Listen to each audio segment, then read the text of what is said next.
yang pantas digugu dan ditiru bila mampu mencerminkan karakter sosok seorang guru. Nah, di sini saya akan sedikit menjelaskan mengenai metode pembelajaran yang saya gunakan. Nah, untuk yang pertama itu studi literatur. Mengkaji berbagai sumber literatur seperti buku, jurnal, artikel, dan penelitian lainnya. Yang kedua, observasi. Melakukan pengamatan langsung di kelas untuk melihat penerapan model dan metode pelajaran aktif. Mengamati respon dan keterlibatan siswa dalam kegiatan pembelajaran. Yang ketiga, wawancara. Melakukan wawancara dengan guru-guru yang telah menerapkan model pembelajaran aktif, kreatif, dan inspiratif. Yang keempat, studi dokumentasi. Mengumpulkan dan menganalisis dokumen-dokumen terkait seperti rencana pembelajaran besok, lusa, dan seterusnya. Untuk selanjutnya, analisis data. Mengelola dan menganalisis data yang diperoleh dari studi literatur, observasi, wawancara. Nah, di sini saya akan lebih banyak menjelaskan pembahasannya. Tanggung jawab seorang guru tidaklah mudah. Selain sebagai agen untuk terjadinya transfer pengetahuan, transfer of skill atau keterampilan, sekaligus juga agen untuk terlaksananya transfer pengalaman. Dan yang lebih berat lagi adalah transfer nilai pada dua bagian. Terakhir itu, guru secara nyata haruslah menjadi contoh yang nyata untuk memberikan pengalaman belajar dan sekaligus penyampaian pesan-pesan moral yang berupa nilai-nilai karakter budaya bangsa. Dalam kajian manajemen, sosok guru yang ideal setidaknya memenuhi 3 kriteria. Yang pertama, visioner, punya imajinasi dan wawasan jauh ke depan dalam mengembangkan tugasnya di tengah perubahan dan persaingan global. Nah, kita sendiri tahu bahwa persaingan global, persaingan guru itu banyak sekali, apalagi sekarang internet semakin meluas di seluruh negara. Kalaupun ketiganya sulit ditemukan dalam diri seorang guru, maka diperlukannya tumbuh sebuah kultur pembinaan kolektif.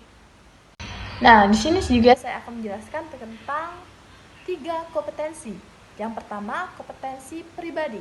Seorang guru meliputi memiliki pengetahuan yang tentang adat, istiadat baik sosial maupun agama, memiliki pengetahuan budaya yang tradisi, memiliki pengetahuan tentang inti demokrasi, memiliki apresiasi kesadaran sosial, memiliki pengetahuan tentang estetika, memiliki sikap yang terhadap pengetahuan dan pekerjaan. Yang kedua, kompetensi profesional, meliputi pengertian dan dapat menerapkan landasan kependidikan filosofis maupun psikologis.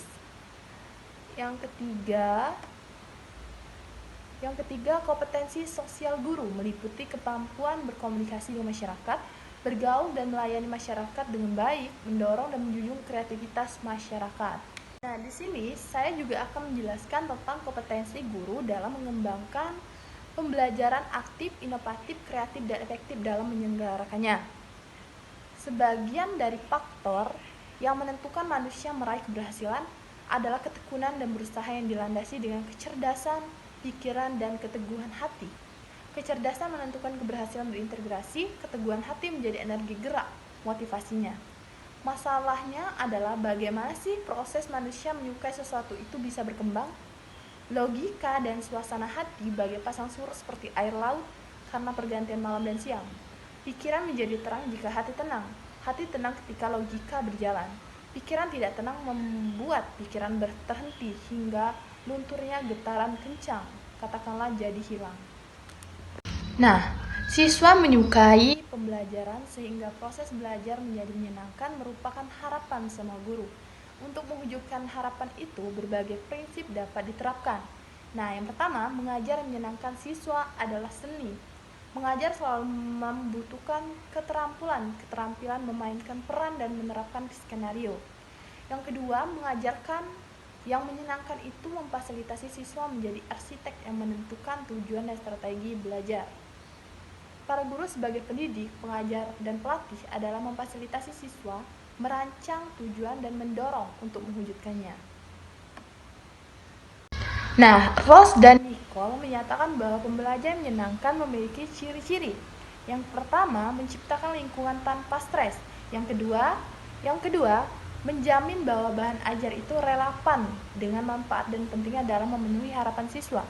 Yang ketiga, menjamin bahwa secara emosional dapat berlangsung proses belajar positif. Yang keempat, melibatkan secara sadar semua indera dan juga pikiran otak kiri dan otak kanan. Yang kelima, menantang peserta didik untuk dapat berpikir jauh ke depan dan mengekspresikan yang sedang dipelajari dengan mengerahkan kecerdasan secara optimal. Yang keenam, mengkonsolidasi bahan ajar yang sudah dipelajari dengan meninjau ulang dalam periode-periode yang rileks. Nah, pembelajaran yang dilandasi strategi yang berprinsip: satu, berpusat pada peserta didik; yang kedua, mengembangkan kreativitas peserta didik; yang ketiga, suasana yang menarik; yang keempat, prinsip pembelajaran aktif; yang kelima, mengembangkan beragam kemampuan, dan lain-lain.